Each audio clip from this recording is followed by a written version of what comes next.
Awesome. Well, I guess I'll just get started then. But anyway, I love this movie, and I'm a huge basketball fan, so this is a real treat. Oh, great, great.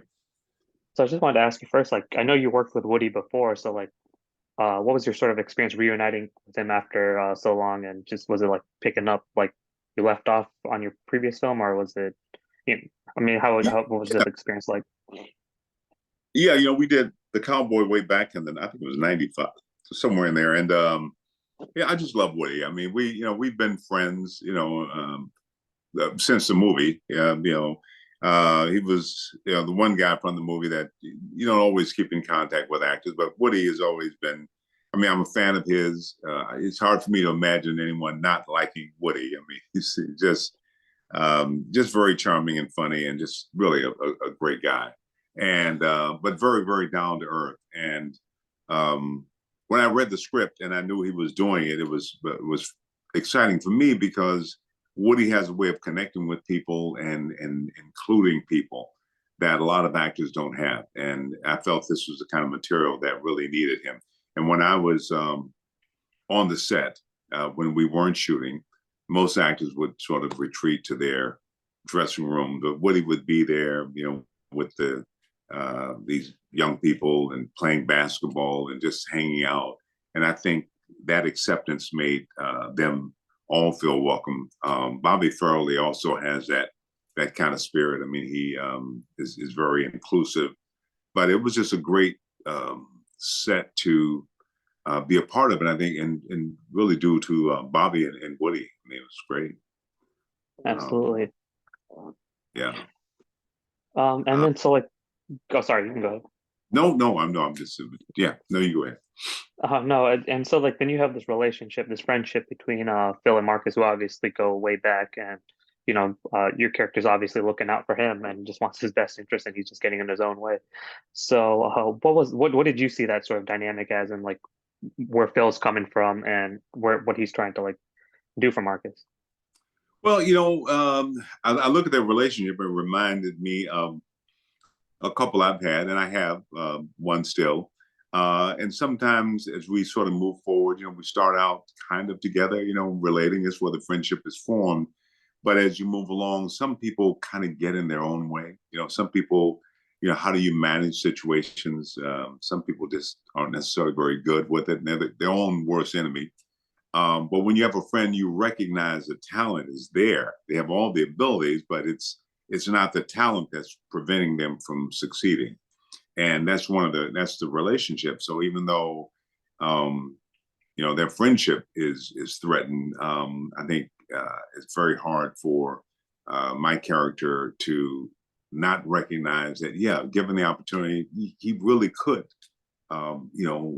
be really successful. Is just if he could just get past that impulsive self-destruction. And so I think he never gives up on the friendship. And I think sometimes with friends, when you've been through stuff, when you've known someone for years, they have a piece of you um, that even you may not remember. And those are valuable friendships. And I think Phil is very is he couldn't walk away from it. And he wants to see him get it together, and he wants to be there for him, but he can't be there for him unless he can grow a bit. And him managing this team forces him to grow up a little bit, and hopefully will make him a better coach in the process. Yeah, absolutely. And since I mean, your character is a very successful collegiate coach, and he's did you draw like any inspiration? Because he's someone that sees the players as people versus like just X's and O's. And so, and like it reminded me a lot of like Phil Jackson, like in the 90s and when he was coaching the Bulls and the Lakers. And it's like, Right. so like, was there any particular coach that you look to that sort of draw some inspiration? Well, you know what you hear about well, I've heard about Phil Jackson. I'm not a sports fan. I've never really other than being a kid in school playing sports, I was very good at it. But I was always leery of it where I grew up at. They I got a lot of encouragement to play sports, but I always was suspicious because I felt like they were channeling me to do that only because I was black. The school I went to, it was very segregated in terms of the academics. They clearly separated kids, but the sports was an area that was open, and I kind of resented that. So I never really got that much into sports, and I still don't. I mean, once I got into theater, that was sort of it. But I've heard stories of Phil, and but unlike the old days where I'd research a character and do a lot, I've gone on to basketball games, and so it wasn't so much that I felt I really needed to get that deep into it. So just about relationships and people and mentoring and all those things that I imagine a good coach would have to be. So yeah, so was it John Gooden, the UCLA coach? The USC coach. Anyway, so yeah, so I don't know a lot about basketball, I guess what I'm saying. But I do feel to be a good coach, to be there for your team. And, there's some calls. We had a couple of professional guys who, sort of knew that, and I sort of borrowed from them. Absolutely, yeah. No, there was nothing more I wanted to do in high school than play basketball, but our basketball coach said I was too short, so that was the Right. end of my career right there. But so like when you're in this kind of movie with you have Woody, you have Caitlin Olsen, Cheech, and but like the stars of the show are the friends and the actors playing the friends. So it's like, so what was your experience working with them and like seeing, all like it's like a true like really inspiring tale. Yeah, I think we're all very happy to, number one, get this material, to get a chance to be a part of it, to see it kind of come to life. Cheech, I've known for a long time. We did a television pilot. I don't remember the name of it, back in the 70s, maybe, a long time ago. And we've maintained a friendship since. And when I say friendship, we actors, I consider someone my friend, even though I might not see him for 10 years or whatever. But when I do see them, um, and so I love the idea of working with. I just teaches to me. He's like the perfect dad, even though I'm older than him, I think. But still, he sort of embodies that spirit. So, and I really like him a lot. He's very funny man. And Caitlin, I hadn't worked with, but she's just very, very talented, and she sort of transcends that beauty. She's absolutely gorgeous, but she can lose all that and be in the character, and I really admire that about her. So I knew the main cast, just I was you know would do everything they could do, but the heart of the movie is the young people and the team, and also that community that they represent, and for them to be able to show that life is life. I think sometimes we feel that unless it looks a certain way, unless someone is like us, whatever that means, then your life doesn't have value. And I think this film shows, it's laughter, love, all of life and all of its fullness is with all of us, and it's not, none of us are better, or we think of ourselves as better, because but the truth of the matter is we're all given this wonderful opportunity to live these amazing lives, and it's not limited because people perceive you as being disabled. Absolutely, yeah. No, and so like I think in a reality, like oftentimes like when you're watching sports, like we love to root for like the Jordans and the Tom Brady's and the Steph Curry and those kind of guys. But like in movies, it's often like you want the underdog story, and then it's like it makes them so much more compelling movie. So like, what do you think that sort of magic is about an underdog story? Yeah, I think there's a part of us that feel like the underdog. The odds are so astronomical that a lot of people don't even try. And when you see an underdog who just doesn't stand a chance in the world, but still willing to fight for it and somehow breaks through, that's really, maybe that's all of our stories in a lot of ways. And because for so many people, they bought the stories, they bought what they were told, and didn't bother trying. But here's a team who believes they can win, and we look at them and kind of go, you don't stand a chance in the world. I mean, how dare you even think that you could? But they believe, and I think that is what we all want to aspire to, that you know, it doesn't matter what the odds are that we stand a chance. That's, perhaps one of the things that disappoints me the most is we hear so many stories told to young people today about how impossible it is that I think for a lot of them, they just sit it out because what's the point in trying? You try to go to college and you hear you'll end up with debt or you'll end up living in your mother's basement or something. And so it breaks the spirit of so many people. But there are people who just go, no, I'm going to go for it and succeed. So I think we all root for the underdog at the heart of it. Um, and it's excellence is you see a Michael Jordan, and yeah, we can root for him because it's amazing what they can do. But we also recognize sometimes those players, they come from places that a lot of people would have considered impossible, and yet there they are, ruling the game. So that's always inspiring. But yeah, I think we're all underdogs in some ways, or what people perceive as underdogs. Um, and it really comes down to how we see ourselves. Yeah, absolutely. And like I know you've spoken about your sort of relationship with basketball growing up, and it's like, and I know Woody's like a big basketball guy. He done White Man Can't Jump, and he's you hear so many stories about him playing ball. But so like when you do get a script like Champions, or like, I know you've done Basketball Diaries before, and I think you did a role in NBA 2K20, which I played a bunch over the years. But so like when it is like a script like this about sports or something, like what I don't know piques your interest about a certain script? Is it just like this character speaks to you, or is it like more so like just the overall story? Well, sometimes it's character, when I did the Hannah Rocks the Cradle, where I played a disabled um, young man back in the 90s. It was that character. I just really related to that character, and I wanted to sort of bring that, light to that.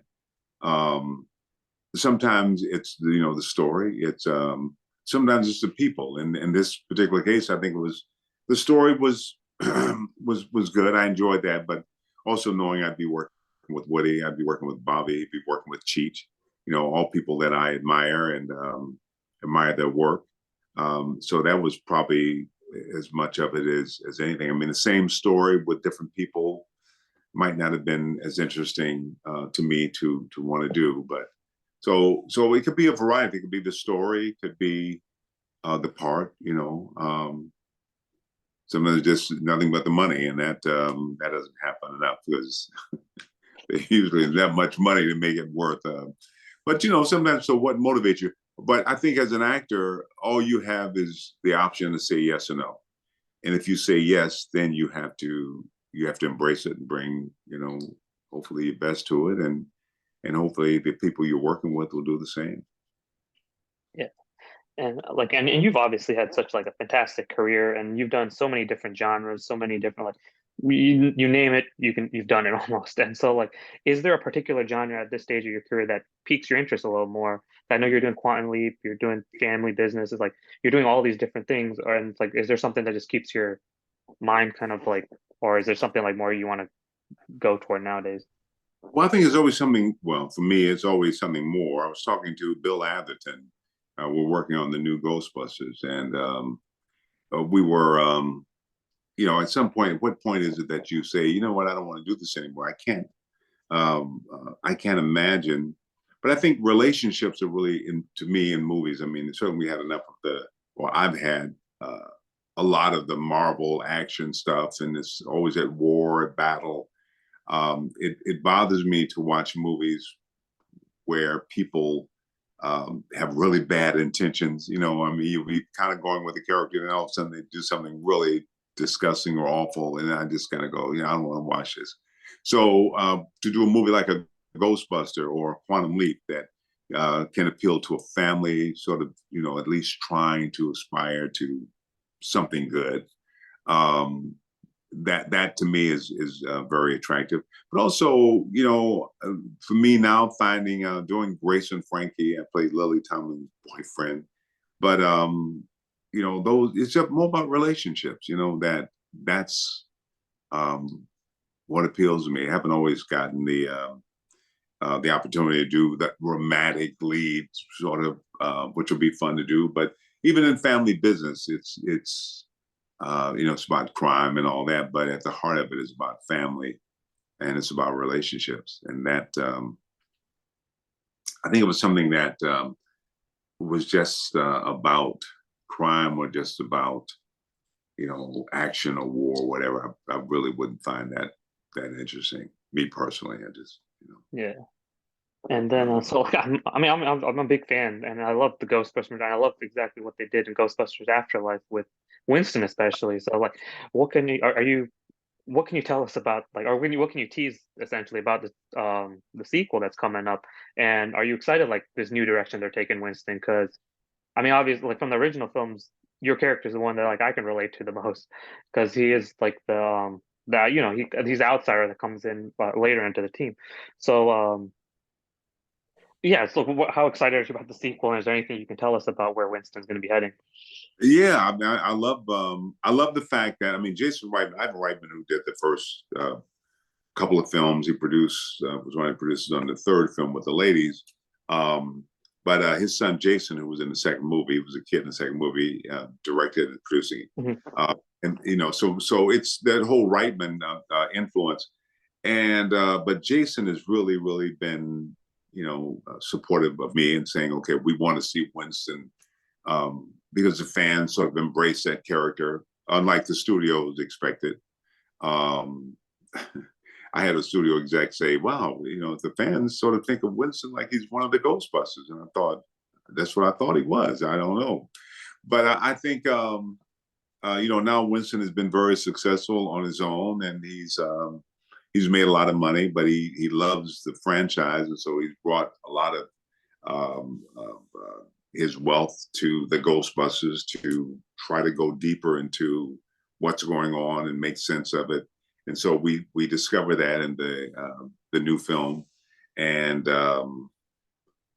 it's just a great adventure. And but in the tradition of Ghostbusters, but I love the fact that Winston has a place and not feeling like an add-on or he's very much a part of it. And yeah, so it's a great script. Gil Keenan is directing this new one. Jason is producing, but it's just great, and it's great to be back with Danny and Bill and Annie Potts and the new cast, and it's just yeah, it's been 40 years. It just feels like family. Yeah, no, it's extremely exciting, and I love. I mean, I mean, obviously, you're gonna have a very big role moving forward, that based on what happened. So I'm very excited to see what happens next. And I want, like, I think, like, anytime, any project you do, like when Ernie Hudson shows up, it's like everyone's kind of, they're happy to see you, and it's like, and I think that's just a testament to your character. And it's like because I think I don't know, I'm just assuming, but it's like, do you pride yourself on like I don't know, since this is a basketball movie, like do you pride yourself a little bit on being a team player? And it's like because I remember like a couple like I don't know if, I mean I doubt you remember, but like 10 years ago, like in Miami, my brother and I met you at a convention, and you were just the nicest person ever. And it's like he still fondly like extreme like really cherishes that memory. Um, and so like I just wanted to like, do you cherish yourself like on being that team player, like because you've been working like consistently for 40, 50 years. It's like it's just like, and people just they just light up when they see you on screen. When you show up in Ghostbusters, when you show up on TV, when you're on Modern Family or whatever, it's like they're just happy to see you. So like, can you talk to me more about your like just support, sort of your role on? Yeah, well, I think as an actor, yeah, I always feel like I'm just sort of starting out, and but I realize I'm not because, like you said, when I show up, someone on the crew or whatever I will have worked with, or they will have certainly seen my work, or there's some movie, The Crow, for example. I was working on Quantum Leap, and we had a scene that takes place in Koreatown, and Simon Rhee and Philip Rhee, who I did a movie called Best of the Best, and Simon was my martial arts trainer for years. Um, uh, the they happen to be there, so it's yeah. I love what I do, and I love the people that I get a chance to play with, and I do now, get a little of the respect of being, the older guy or the guy who's been whatever. I don't know, um, but it also gives me a chance to come and do what I do. What I loved on Ghostbusters, working with Danny Aykroyd. We old guys working with Lily Tomlin, Jane Fonda, or we have an approach that's a little bit different than some of the younger people. It's like we came into it in a different way, and I loved. I love being on the set and going. Okay,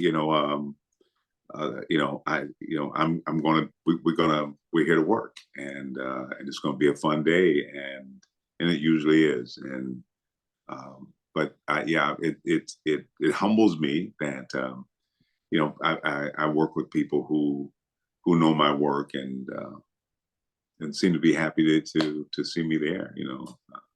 That to me, that's a real blessing.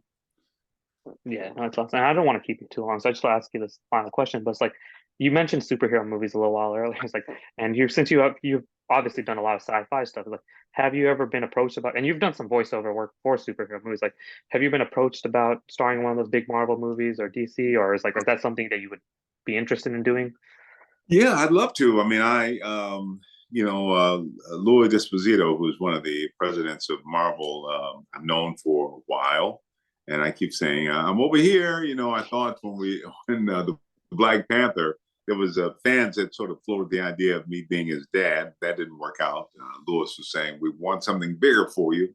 So I keep going. Yeah, it doesn't have to be so big. I mean, I would love to. I would love to be a part of those. One of those franchises. I mean, it'll be fun. If nothing else for my grandkids, I'm sure they'd be really excited about it. But that hasn't been. I did a couple episodes of, I think it was Arrow, the television show, and but yeah, no, it hasn't been for lack of interest on my part. It's just they haven't. It's one of the things where I think it sort of the career seemed to have a life of its own. When I was younger, I used to really kind of get out there and pursue, and I try to do things that I thought would generate work. And now, for the past, I don't know, 10 years or so, it's like, people know who I am, and if they want to work together, I'm not hard to find. And if I got to convince you to give me a job, then I really don't want to do that job. So, and so I would love, if the opportunity came up to be able to work in that whole Marvel universe or the DC, whatever. But but if it doesn't happen, I'm okay. I'm thankfully at a point where my kids are all grown up and healthy, and my mortgage is paid, and so the only reason for doing any of this stuff is because I want to do it. Yeah, awesome. Yeah, I mean, there's a lot of good X-Men roles coming up, so hopefully something works out. I'd love to see you in it. But thank you so much for your time, Ernie. I really appreciate it. Well, thank you. So good to see you. And you said you were with your brother when I saw you guys. Yeah, we met you in Miami in like 2014, I think. But yeah, Cool. yeah. But you were extremely generous. He ran into you in the Well, bathroom too again later, and I'm sure he was fanboying out. But it was really nice to meet you. But thank you so much for your time. well, thank you. Give my best to your brother. All I right. will. Thank you. Yeah. Take care. And thank you, Jessica. Thank you. Thanks so much. But